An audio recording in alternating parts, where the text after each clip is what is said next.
Welcome to Unnecessary Roughness. So first of all, if you're watching this on YouTube, which you should, because you'll see we have a new layout, which is a little bit of a teaser for what's to come next week when all the boys get together. But before we get into that, we have to talk about Twisted Tea. Twisted Tea is the official sponsor of Unnecessary Roughness. You guys know we've been calling it Brandon Walker in a can.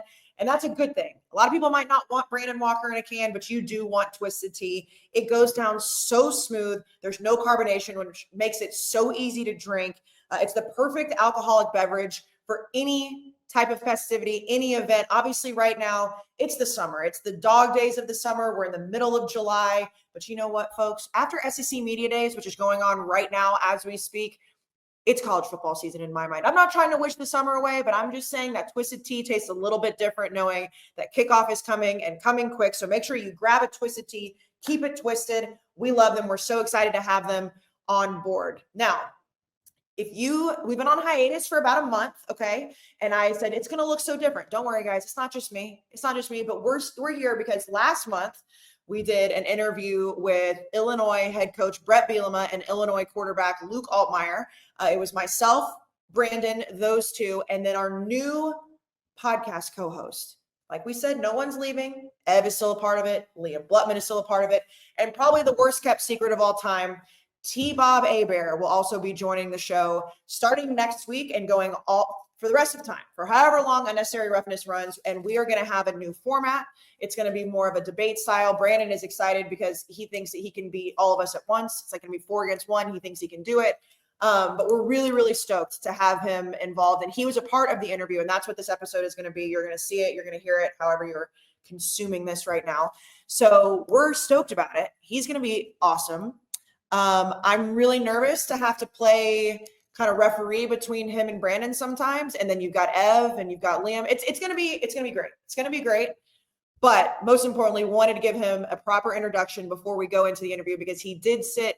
And I know Lukey's behind. Is it called like the Michael Jordan chair? What is it called in the Mostly Sports studio? The O.J. Simpson Memorial Bench.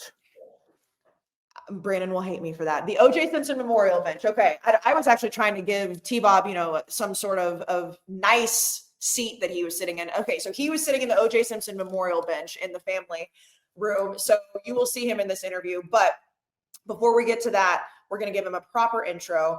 And we're also going to tell you about Wayfair. Wayfair is a great partner of Unnecessary Roughness.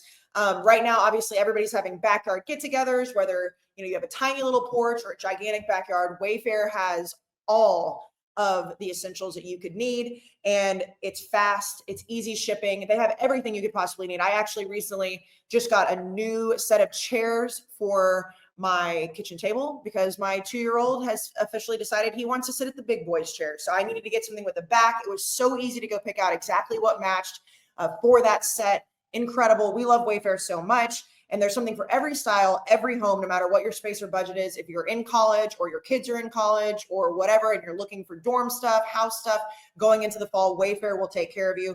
And it makes it easy to tackle your summer home goals, your dorm goals, whatever you're looking for, whether you just need more storage or you need to do a complete rehaul of your space. So shop everything at wayfair.com. They also, again, have that huge outdoor selection right now because it is July. People are still hanging out outside. So go to wayfair.com, Wayfair, every style, every home. Now let's kick it over to T-Bob for his official, I guess that you would say it's an introduction, but in reality, we're going to kind of go back and forth at him next week. But here's T-Bob.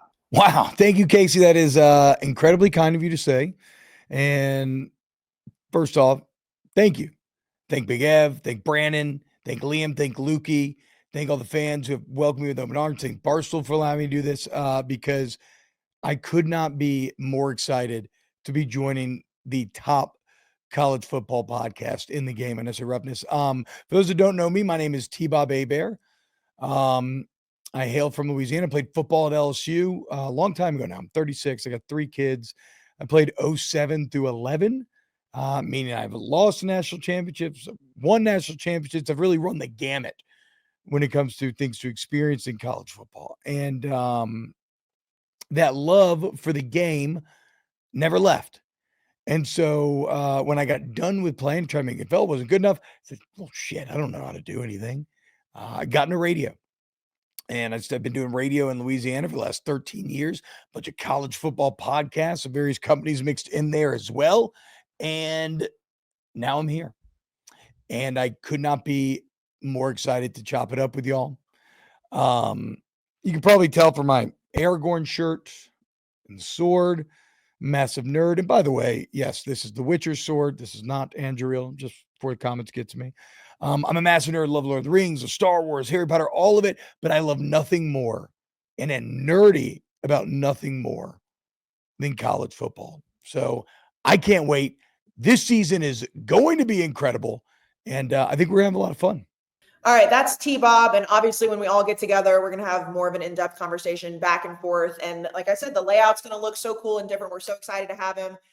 And let's get to the interview with Bret Bielema and Luke Altmyer. And before I do, it's funny because the first time I met T-Bob in person, which I obviously have known about T-Bob forever, he's a legend, radio legend, an SEC guy, but also just college football in general.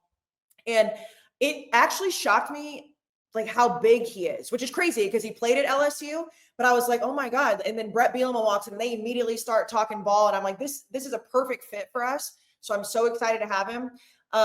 We're going to get to this interview. And when I tell you that this interview shocked me, so first of all, a little bit of backstory, and we get into it on the interview, but it kind of all was thrown together by accident. We didn't really know it was coming together. I had no idea the dynamic between Brandon Walker and Luke Altmyer was about to unfold in front of us the way that it did. That's all I'm saying. It was so much fun. Bret Bielema and I have been friends for a long time. Did not anticipate the stars of the show being those two's relationship. So let's get into that. Before we do, if you listen to an episode when they first came on board, you know how I feel about Viore. I love Viore. I'm wearing the Viore leggings as we speak. They make that ass pop. I'm just saying, I know Brandon made fun of me when I said that, but it's not just about that. They are so comfortable, so versatile, and whatever your day is bringing, whether you're doing a podcast, whether you're working out, whether you're at work, whatever you may be doing, Viore has the best clothes. They feel like butter on your skin. They also have the core short. They have training that's stylish and comfortable enough to wear all day. So it's not something that's very obvious you're supposed to be wearing at the gym. And it's also not something that looks like office wear, if that makes sense. It's the best thing for everything you could possibly need. It's light, it's soft. They have the 4-way performance stretch and all the male gear as well. They also have a breathable boxer brief. Again, fellas, I have touched those boxer briefs. They're phenomenal. Viore is the absolute best, and it's an investment in your happiness. They're offering 20% off your first purchase. So get yourself some of the most comfortable and versatile clothing on the planet at viore.com/roughness. Viore is VUORI.com/roughness. There are some exclusions that apply, but visit the website for full terms and conditions. And not only will you receive 20% off your first purchase, you'll enjoy free shipping on any U.S. orders over $75 and completely free returns. So if for some reason it doesn't fit, you don't like it, free returns when you get $75 or more. So go to viore.com/roughness and discover the versatility in Viore clothing. Again, exclusions do apply. Visit the website for full terms and conditions. I can promise you it's absolutely worth it. And now let's get to Bret Bielema and Luke Altmyer. All right, it is Unnecessary Roughness, and we're talking football. Football is coming back soon. We got a couple of football guys here, yes? Yeah, I would say pretty good football guy. One being you. Me, I'm the football guy. You're the football guy. T-Bob's in the house. He's the football guy. Certified football guy. On the couch staring at me, just two football-ass dudes, man. Big ass dude. Coach Bret Bielema from Illinois. Luke Altmyer, starting quarterback. And I got beef with Altmyer. I know. I got beef with Altmyer. He walked in, I said, we're not even going to talk about Illinois, are we? I don't care about Illinois. Y'all can talk about Illinois later if you want to. Great looking team. Everything looks good. I think you guys are on the fast track. You're a great coach. You. Yeah. What high school did you go to? Starkville High School. And what high school did I go to? Oak Hill High School. No, I went to West Point. I went to West Point High School. Yeah, whatever. The same thing. No, it's not. I went to West Point High School. Doesn't matter. It's Starkville, however. I mean, it's Starkville High. And I looked, and I said, what was your record at Starkville against West Point? 3-1. No, it was 2-2. You did. It was 2-2. I looked it up. I just looked it up. I feel like he would remember better than you. Oh, I promise you, he wouldn't. He's a football player. He's out there playing football. I'm locked in. 2020 was your last year? God, we're so old. 2021. Oh, wait. Okay, well, that changes. See? That changes things immediately. Fucked up, brother. Okay. So you weren't there. You weren't there in 2017 then.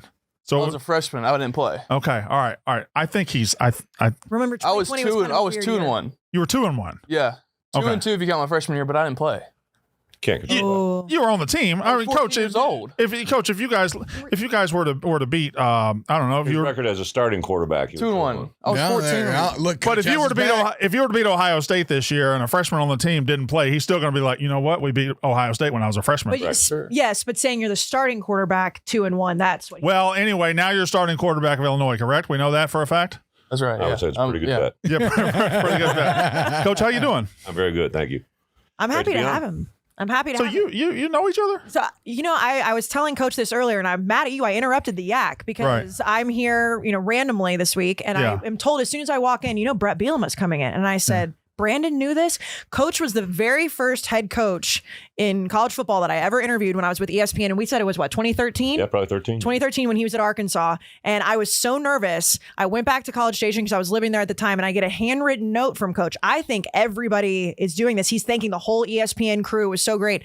No one else did it like him. He's been the nicest guy ever. We still talk ball. I'm like, Bret Bielema is my guy, and you were going to leave me out. Well, you don't have to suck up to him. I mean, he's here. You don't have Is to. that not the truth? It's power of the pen. So this is crazy. I learned it from Hayden Fry, guy I played for. He actually wrote me a note when he retired that I still carry to this day, right? But we recently got a commit from a young man in Orlando, and his mom ran into someone that was visiting me at Arkansas that was in the TV profession. So that was in 2014, and I had written her a note, and that mom literally committed to us 2 days later, right? And I think it was the power of the pen that's how they met us. And Oh, I still have it. Well, how many notes you got out there?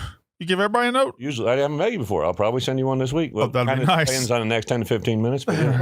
But the difference is that you have to stay in touch and talk ball. Otherwise, he won't care about you next time he sees you. Okay, well, That's more the way I feel about him. I know you'll always remember, but don't think that you're going to take my place. T-Bob, when you played, Yeah. you weren't at Arkansas yet when T-Bob played, were you? No. So you guys have never had any head-to-head clashes? No, I've suffered as an LSU fan. Coach here is the only coach in FBS history to beat back-to-back ranked teams, shutting them out. Shut out LSU and then shut out Ole Miss the next week. The LSU's like 17. Ole Miss was top 10 at the time. Combined 47-0. Out of nowhere, This was 2014? This is 14. Yeah. Yep. Never been done in college football history. It's kind of cool. Well, Did you plant that fact? No. Did you tell him to say it? No, I was because I remember that game. I think I was ready to break a window that game. But Coach, one thing else, you mentioned, so is Hayden Fry, is that the power of the pen? That's a Coach Fry thing? Yeah. So I was just looking up your history, and you were kind of formed in a lab by some of the most legendary crazy. coaches we've ever seen, right? It's Hayden Fry, it's Bill Snyder, Kirk Ferentz, Barry Alvarez. What do you find that you're kind of a like an amalgamation of all of those guys and everything they taught you? I again, in life, you live life. You don't really think about it until it's gone, right? Or when it's behind you. And I played for Hayden Fry. Then Kirk Ferentz came in. Oh yeah, he was pretty good. Go to Bill Snyder, go to Barry Alvarez, and then then I go to New England. I'm with Coach Belichick. Oh yeah, duh, yeah. For 2 years. Super So Bowl. like the five guys I've worked for are literally first ballot Hall of Famers, right? And there's a little bit of everything. Coach Fry, I really took a lot from him. Kirk Ferentz was an incredible listener. Bill Snyder was incredible detail. Barry Alvarez kind of brought it all together, was full circle moment. And then Coach Belichick was, every day was like you were in a lab with him, right? Like it was just like incredible football knowledge. I think in my 2 years in New England learned something from Coach Belichick every day that I'd never heard before. Like not even making that up. Like he will literally bring something every day. I'm like, wow, I've never thought of it like that. So it's, I'm incredibly blessed, super lucky. And I'd say there's probably a little bit of all those guys in me. Have you met Belichick's girlfriend? I knew you were going there. What? Coach, he had the smirk on No, his she face has- this whole hey, time, and I no. knew it. She has class with Lou. I was nervous coming here today just because I knew. Oh, yeah. Oh, I got more. A little bit ago, but I got more. I have not. Yeah, we've talked a lot about her on the podcast. So she's going to be a coach this year. She might. Wonderful lady. So we were talking earlier a little bit, Coach, about the NIL and how everything's changing with recruiting. And obviously you've been doing this for a long time, but I want to know about the two of y'all's relationship. Like what really with the recruiting process, like drew you to Coach Bielema? What drew you to Luke? Because it's so different than it was when you first started. Yeah, I think coming out of the portal, coming from the University of Mississippi, I wanted to play and I needed an opportunity, and that was the bottom line. I knew I could play at the highest level. Power 4 conference, Big 10 conference, SEC, wherever it was. I knew I could play. And I remember going into it, the main thing I wanted to do is be around good people and to feel valued and believed in. And I remember like the first time I sat down in Coach Bielema's office in January, one of the things he literally hit on was every single day you're going to get a coach who believes in you and values you. And it was crazy. It's something I've been praying for. So in that moment, all the right things were in place, but that was kind of the thing that sealed the deal. So, and it's been, the rest is history, and now I'm here. So it's been great. Well, and to look, I don't want to shit on you like Brandon already did, but I got to call myself to task here because, before the season, we're previewing Big Ten, and I'm sitting here and I'm like, this Altmyer guy, he's just not the guy. Illinois ain't going to do shit. I'm not seeing it. I'm talking all-time shit, and here you go. 4 game-winning drives, most in the entire country. One of the most, doubled the touchdowns basically, cut the picks in half. What was okay, so I think I got a twofold question. First off, how did you two maintain faith in one another? How did you maintain faith in yourself? And what was kind of the key to such a year-to-year improvement? Yeah, I feel like I could write a book about that whole question. I don't know how you maintained faith in me, and I get y'all's animosity, whatever it is, towards me. Like, I wasn't a good player. Like, I wasn't good in 2023. There was, I was telling myself those things more than y'all were putting that out in the media. Like, I was the one feeling that the most and battling through those things. And that's what culminated into 2024, to be honest. I had to go to the depths and to the abyss and really, ask myself the hard questions, approach really the things that were hardest in my life, my faith. And that led to 2024 success and hopefully 2025, because we're working really hard, to do it. And I just realized the gifts I've been given, I believe that I belong out there. And I'm just, like I said on my first visit with him, the belief and value that he said he would have in me every single day, that didn't change from the last game of 2023 until to where we sit today. So he's a man who practices what he preaches. He's consistent. He's unified in what he does, and that's what you get every single day. But yeah, I was telling myself those things that y'all were putting out there in the media more than anybody. So T-Bob was putting it out there. I didn't. I've been a big Luke Altmyer. What are you pointing at me for? There's nothing I love got more. Receipts, dog. Dang I it. keep receipts, dog.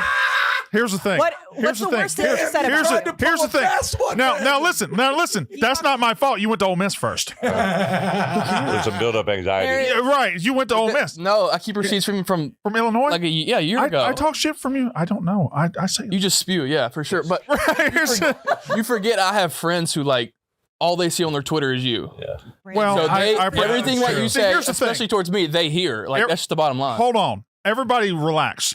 I was excited that Bret Bielema was here today because of all the coaches I could stare in the face and of all the coaches I could look at. I know I've never said anything bad about him. No, that is. I anybody in the SEC, I've dog cussed and I've talked, and I was like, whew, I get to talk and I get to face somebody I haven't talked shit about. And then they said, well, Luke Altmyer's coming too. And I went, fuck. So yeah, I probably said some things, but like you said, Yeah, for sure, you have. I spew.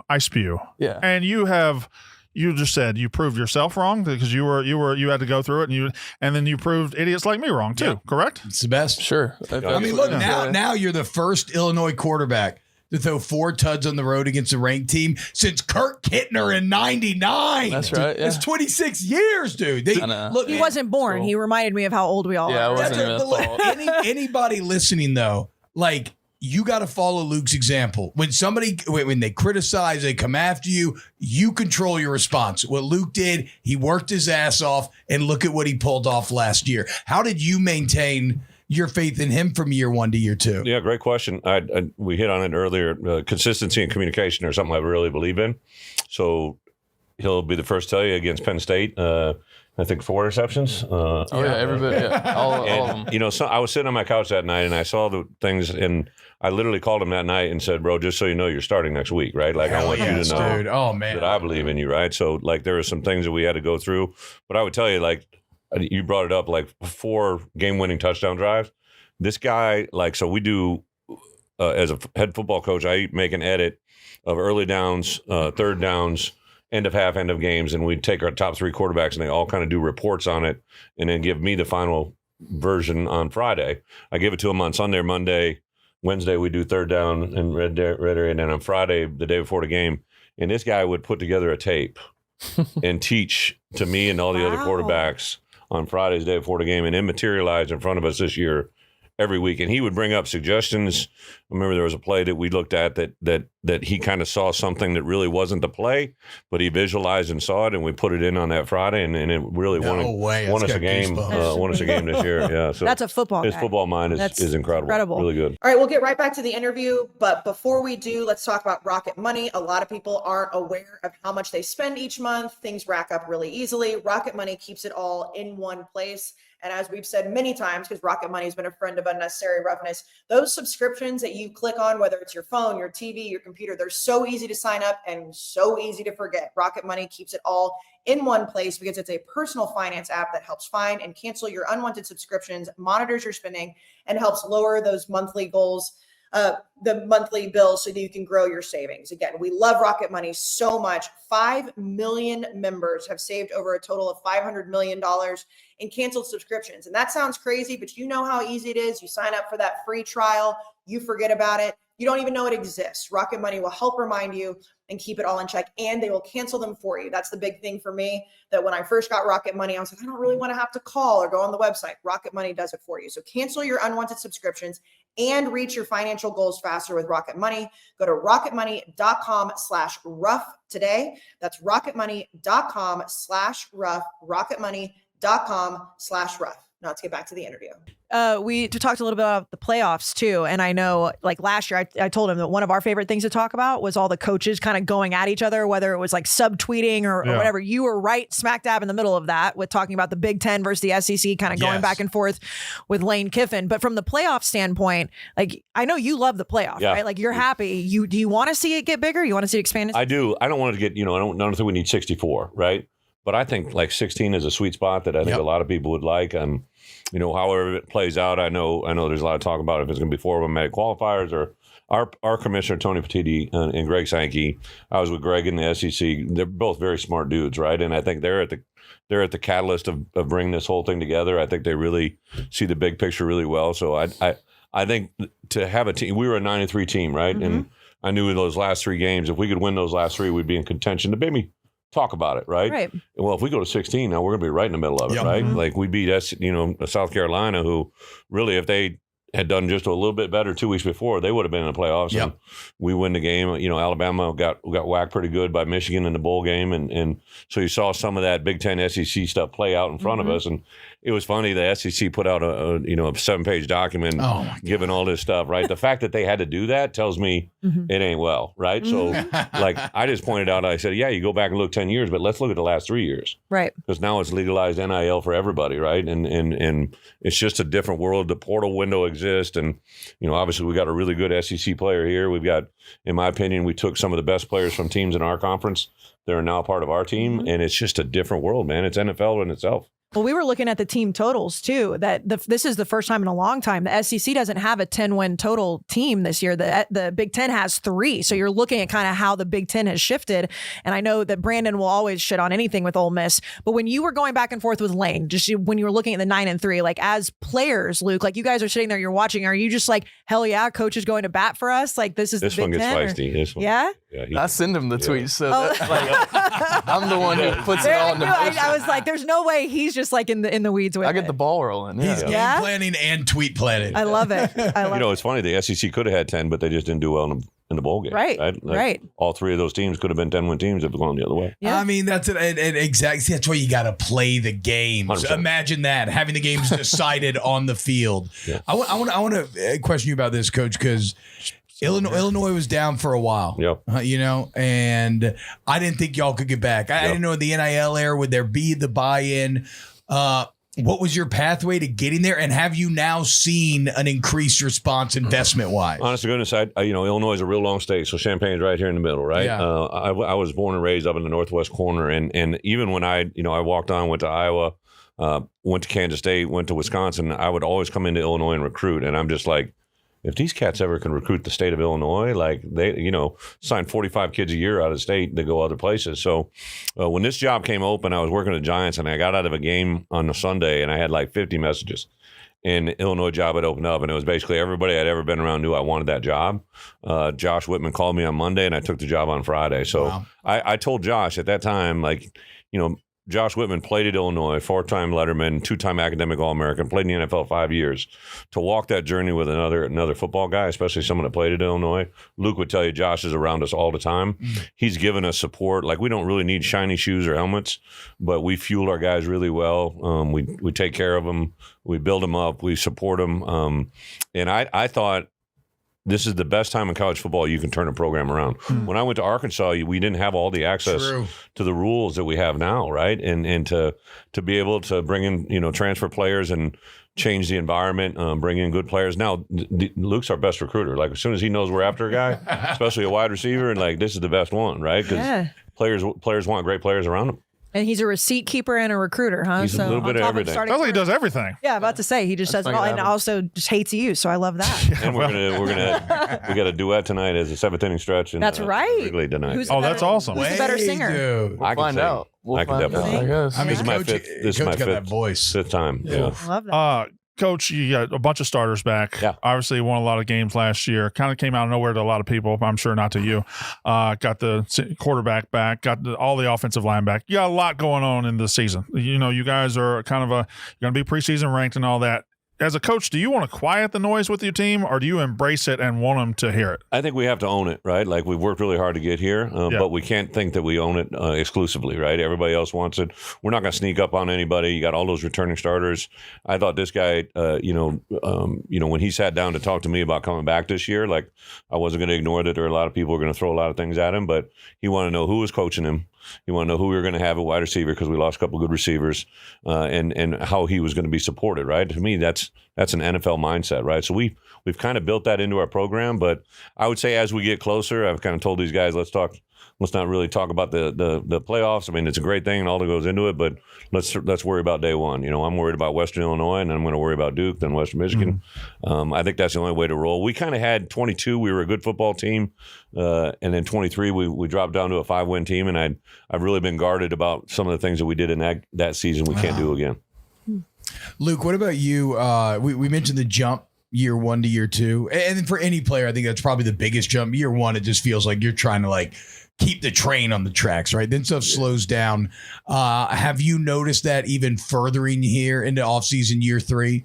Because, I mean, everybody looks at you. They know you're the guy. You have the success now. So where do you go from here? How do you continue to kind of evolve your own process? Yeah, you obviously want to keep it going. I mean, that's what the fans want. That's what the community wants. That's what I want. But, I think going 2023 to 2024, really going into 2022, being my first year at Illinois, I was dealing with a lot of expectations because Illinois was getting the ball rolling. They were gaining some momentum, and I was, that was my moment to be a college football quarterback for a good team to really, the playoff was in play. So I feel like we had a chance to really do something special, and dealing with expectations and being afraid to fail and being afraid to mess up and really take that step 2024, knowing that I belong, I'm gifted, and just keep on using those gifts into 2025.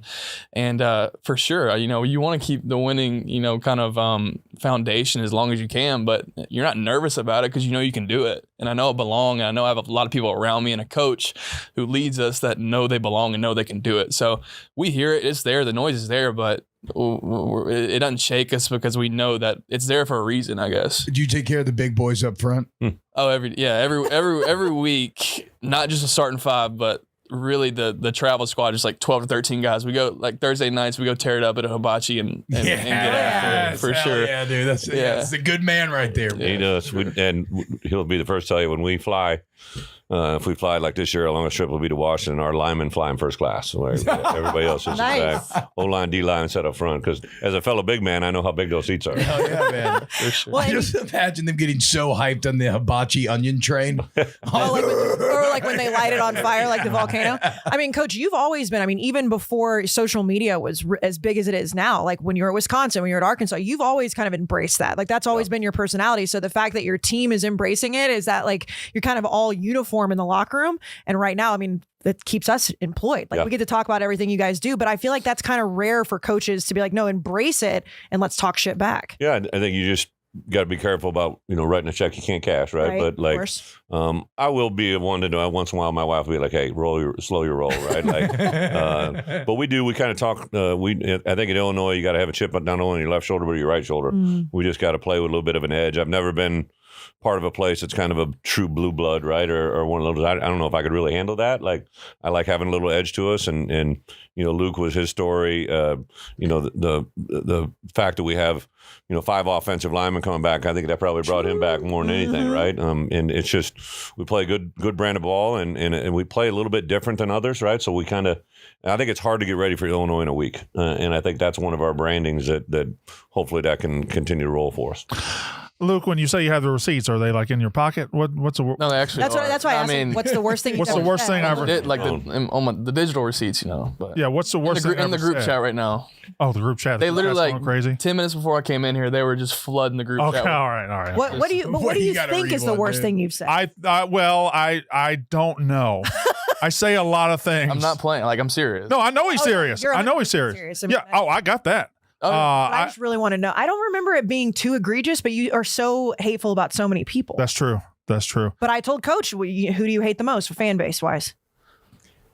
I got a lot of them, but Arkansas is way up there. Actually, I want to ask you a question, kind of based on that. Yeah. You've had 3 big jobs. Yeah, really big jobs, really big fan bases, really a lot of responsibility. You of course you had the Wisconsin job, you had the Arkansas job. Now this job, how's this fan base and this group of people accepted you differently than maybe the other 2 jobs had before? Wisconsin was a little bit. I was a D coordinator for 2 years, took over for a legend. Sure. And thankfully I did, right? Like, he taught me some things that I think anytime you take an organization over, to have the value of 2 years of working experience is there were things literally 3 years into Arkansas that I didn't know until that had happened, right? So there's a discovery mode. Now that my experience at Arkansas really helped me here, right? Just identifying things. But Illinois was just starving. Like, I mean, they had been bad for so long that I told our AD, like, Josh, we talked about building sustainable success. I didn't want to have a flash in the pan. I wanted to build something that we knew might take a little bit of time, but to do it the right way.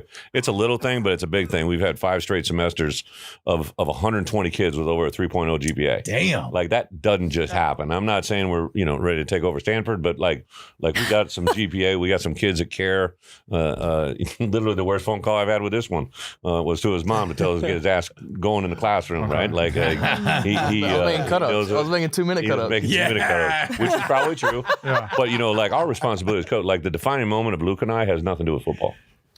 Like, most of my players, right? Like, the moment I have that I carry in my heart for my life with them usually has nothing to do with football. It's using them. It's an injury. It's a moment in their life where they needed somebody that it wasn't their mom or their dad, but sounded a lot like them, right? Mm-hmm. And that's probably, I've been doing it 17 years now. Just signed a new contract, and it's good and it's fun. And the money they pay me is great, but I literally go to work every day because I believe in that room and I want them to achieve something they haven't had, right? That's what's kind of cool for these guys right now, is they're getting to do things that they've never seen able to do before, and that's what makes it real. Well, and that's a sentiment, Coach, that I think has been expressed a lot, but it's kind of been eroded a bit in the cynicism of the modern age. Yeah, right. I get it. So do you? How have you managed to maintain that? How do you still feel that when everybody else is talking? Oh, I got to re-recruit players. The portal's always. I got to raise money. Yeah, everybody talks about the re-recruiting roster. I've literally never done that. I mean, in a way, I guess we do it every day. I tell our coaches every day, you either build or tear a relationship, right? Wow. So I remember working with a coach that said that his coach would pass him in the hallway and he never said hello to him, right? And I'm like, what are you talking about? But I mean, that's how he was trained, right? So we build relationships every day. The environment we've created in that building is really cool. But, everybody talks about NIL. Like, this guy hasn't changed. He's making good money. Well, except for not going to class. Well, he went to class. He wasn't just doing it the way I wanted to. But I know we have a DB right now that last year he made $250,000, right? Damn. And this year he's making almost triple that, quadruple that, right? And I remember his dad called me and he's like, hey, did you pay my son $250? I said, yeah. And he goes, you know what's in the checking account right now, or bank account? And I held my breath. I'm like, oh boy, because you got to pay taxes. He had $250,000 in the checking account. Good for him. Right. Hell so yeah. I think some people are, I don't know how many of these guys, these guys, spring breaks and vacations, they don't go to Panama City anymore. They go to Panama, right? They're all flying like first. I had like 8 guys going to, where the hell did everybody go at the end of the spring? All those defensive guys. Did you go there too? Where? Monaco? No, they went to an island. Where did Gabe and all those guys go? Dominican. I had like 9 guys going to Dominican. I'm like, Who goes to Dominican? Like I went to the Dominican when I made money, right? Oh, Like, right. We Well, they went to make money now, Destin. Coach. Yeah, we went to Destin. So to be honest, you got to tell these guys, like I told these guys, it was a large group of my defensive dudes that all are big dudes that look a certain way. And I'm like, listen, you are going to become a target, right? Like you're going to put down a credit card. You're going to pay for dinner. It's going to be $2,000 and they're going to know you got money. You're in the Dominican. You're just a guy down there, right? Like, keep your eyes up, keep your awareness, right? Like, it's just a different world. Guys come in. There's 100 people that want to support you. There's 1,000 want to hate you, Yeah. right? And you just got to keep that awareness. He's one of them, apparently. No, I'm not. I'm see, that's not even. I didn't want to, but I did. But again, I was very glad to be proven wrong. Yeah. But I want to bring the college football show there. I don't have much. Oh, we're say coming in to that, but Champaign we're- for sure. Well, he Let's told me they fucking play go. USC right In at Ohio home State. In Ohio in State. Ohio State. Yes, it's right down the road too. I drive by there every time I go down, go home to West Point, which is superior football program to start with. Last thing, we got to wrap up because I know your time is valuable as well. The old viral picture of you shirtless is out of date. Can we? Are you going to update that one soon? That literally was taken. One of my former players, we didn't know. I was in Vegas for a fundraiser, and one of my former players, so one of my coaches came and got me and said, "Hey, this guy's over here." So we went, and it was literally like 4 years before I went to Arkansas, and then the day I went to Arkansas.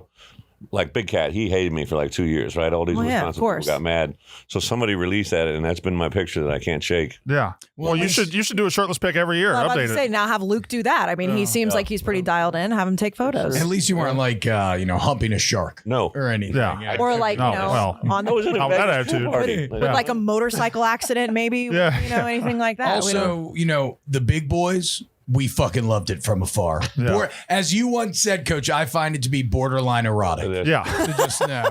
Well, Coach, we appreciate you guys' time Absolutely. and wish you both luck. And Luke, I hope we can repair the relationship. Figure it out. We'll figure it out. Figure it I'm gonna keep it Because he's been staring daggers, man. I'm gonna hold. I don't know what's happening in that group chat, but it is rough. It is. Yeah. I was, It is.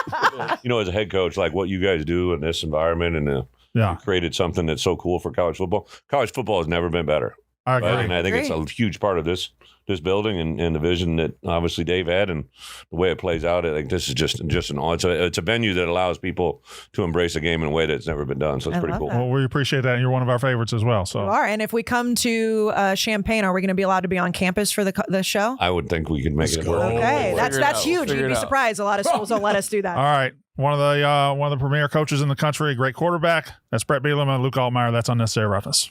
All right. Well, that was the interview. It was short. It was one of those crazy days in the office. It was during the dozen tournament, and Brandon was literally running out of the studio to go play his match. I don't even remember who he was playing, but it was one of those days where it came together. We're just so happy that we got the time with them.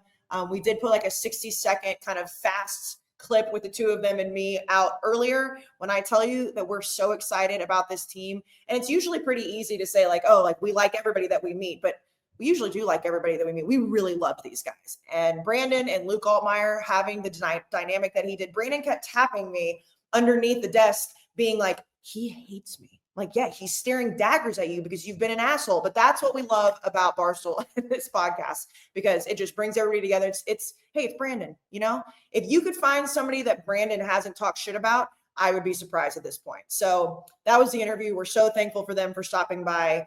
And I really hope we go to Champaign for a game. I really do. I'm excited about that.